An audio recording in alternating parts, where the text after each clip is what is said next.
Godfall is a very, very gorgeous game, but do graphics constitute great gameplay? We're going to get into that in this review of Godfall.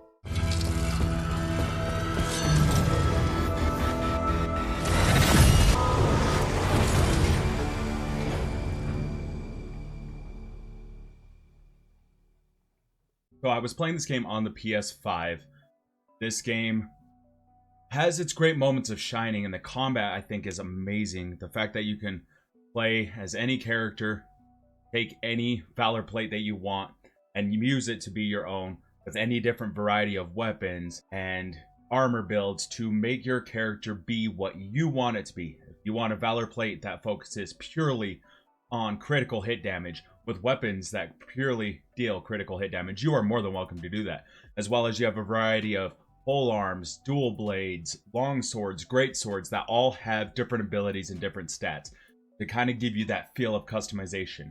Nice thing is, none of these Valor plates are really locked behind any paywalls or anything. You just grind out some materials that you can find in the world as you're vasting and traveling to get those materials to grind out to get the new Valor plates. So at any point in time, you can click multiple different Valor plates and have multiple different builds of the way you want to play, which I think is a very fantastic way of giving the player free agency and free choice. The game has enough to keep you going between different builds and different styles of gameplay, where if you want to be a different Valor plate, you can pick that Valor plate, and if it focuses on critical hit damage or if it focuses on weak points, you can change your build and make it that style, and nobody's locked to one weapon type based off of one Valor plate, and nobody's locked to one different armor type based off of Valor plate. Valor plates have their own builds and their own specials and their own abilities, which make it a lot more fun to bounce around and change things up. If you started getting weapons that do a lot more bleed damage, you can pick a Valor plate that focuses primarily on bleed damage and then swap to those weapons without ever losing your original build. You can bounce back and forth. You can level up, and your level is tied to just you and your skills, not Valor plates. So you can pick from any Valor plates, whether you be level 30, level 40, level 20, and still be able to use all your abilities and all your skills without having to grind out 5, 6, 12 new Valor plates and characters, which I think is fantastic. The game is very much your looter-based dungeon fighting hack and slash beat 'em up, which works just fine in itself. But you might see the same bosses and the same missions over and over again, which might cause you to feel a little bit bored or monotonous, even with all the different builds and different customization you can do. Getting into a game with friends is probably one of the greatest things about this game, especially with the NVMe hard drive. You can literally click a button, join a friend's party, and be in a game in about under 30 seconds, which I think is fantastic. The fact that you can start up, get in, get out, play, keep going, keep grinding out the same bosses without spending 5 hours of load times in between your 6 hour of gameplay. The story was not bad. The story kind of just hits enough boxes and ticks enough of those check marks to keep you pushing and keep you going. You are going to reclaim the throne that your brother has stolen from you at the start of the game, which in itself is fine, but it's about 10 hours of the gameplay, and I can tell you that the story wasn't anything to write home about. There's enough content to keep you going through the end game. The end game has this Tower of Challenge mode style where you're just going in and you're just grinding out and seeing how far you can get, with each tier getting harder and harder while the rewards are getting better and better, which can be fun, especially if you're playing it solo, or if you wanted to play it with friends. You can play up to 3 people in a party at any given point in time. The game can be played start to finish from 1 to 3 people. You do not have to feel bad if you decide to play it solo or not. There's another endgame mode called Dreamstones, and the Dreamstones is cool. You do a couple missions that are rehashes of previous missions that you did in the story with similar bosses, but sometimes there's going to be 2 of them or one in a different boss in one area. And as you do those, you can unlock buffs that buff your characters and buff your abilities for the next mission. Also, while you're doing that, the game debuffs you, kind of like your roguelike games. And when you're doing that, it's cool because you have that experience of picking and choosing based off of what you and your friends are using to get a buff and a better advantage for that final boss fight. Having said that, this game mode is still a little challenging. I haven't had a whole lot of time with it, but I've enjoyed what I have. I just haven't gotten to that full end game quite yet.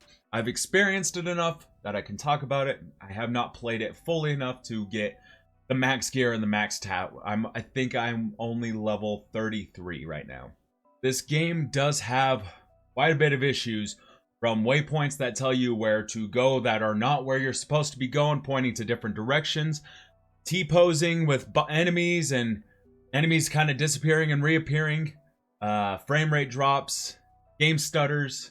It is very much polished in the graphics, not as much in the gameplay, which could hinder some people. I feel that they made sure that the game came out on launch on PS5, and they should have taken some time to let it polish out and let it be a little bit better, maybe delayed it a little bit. Who knows, in the next month it could be a completely different game. This game has enough potential to be good if they keep pushing it to do better. Or when it comes out on the other platforms such as Xbox Series X. It's right now only available on PS5 and PC, with the other platforms coming in the near future. So maybe by the time it comes out on the other platforms, they will have fixed this, cleaned it up, and given it some polish to be worth the investment. In about the 20 or 30 hours of gameplay I have played, I have thoroughly enjoyed it. This game has so much potential. This game can be better, and I hope it will be better. It is so much fun to play with friends. It is so much fun to get together, try out different valor plates, try out different builds, and feel like I am doing something that can keep me entertained. But with the game being unpolished and buggy, dropping frame rates, having some issues, it kind of ruins the experience. I also noted, I don't know if this was a cause or effect, but during a 24-hour live stream, I was about 10 hours into the gameplay, and my PS5 just crashed. It has not happened with any other game, and it has not happened since. So I'm not too sure if Godfall was the cause or if the PS5 was having an issue, but like I said, it hasn't happened since, but it is worth noting. I think that this game could be amazing when given the time to shine. So maybe give it a chance to drop in price, maybe wait for it to drop on the other consoles, or see what the updates are going to hold for this game to be better, or if it has gotten better. This was kind of my review of the game, kind of breaking down things that tell you what the game is, what the game's about, what the game can do, maybe some of the issues that I've had while playing it. I thoroughly enjoyed this game. I think the game is definitely worth a pickup. Maybe not at $70 if you're looking at it and still questioning. Maybe wait for it to go down in price, or like I said, maybe wait for the content to match up to balance out that $70 price tag. Game is fun and thoroughly can be enjoyed. Just note that as of right now, it does have some issues, so bear with it. For anybody that's new here, I don't like giving review scores. I think that it kind of sometimes takes away from the actual talking points when I have to like hit enough checkpoints and checks and balances to give something 9 out of 10, 8 out of 10, 10 out of 10. I like to just give you the discussion points, tell you what the game is, what the game isn't, what the game can do better, or if it's not at all a problem for the price point. Thank you guys so much for making it to the end of the video. If you guys enjoyed this content, think about giving it a thumbs up, subscribing to the channel, turning on those notifications so you know when the next video comes out. Do a new video here on YouTube at least once a week, sometimes more. As well as if you guys are playing the game, have played the game, are interested in playing the game, let me know in the comments down below what you think, what your thoughts are. If you are looking at picking it up still, please just tell me anything. I'm more than willing to hear it. As well as I stream on Twitch every Monday, Wednesday, Friday, and Saturday. I'll throw the link in the description down below. I am playing PS5 gameplay, Xbox Series X gameplay, PC gameplay, anything that I can get my hands on, just gameplay. So if you guys wanted to come there, check out what I'm playing, as well as if you had any questions or anything and wanted to ask me there, you're more than welcome to. I do not mind at all. Until next time, guys, let's just play.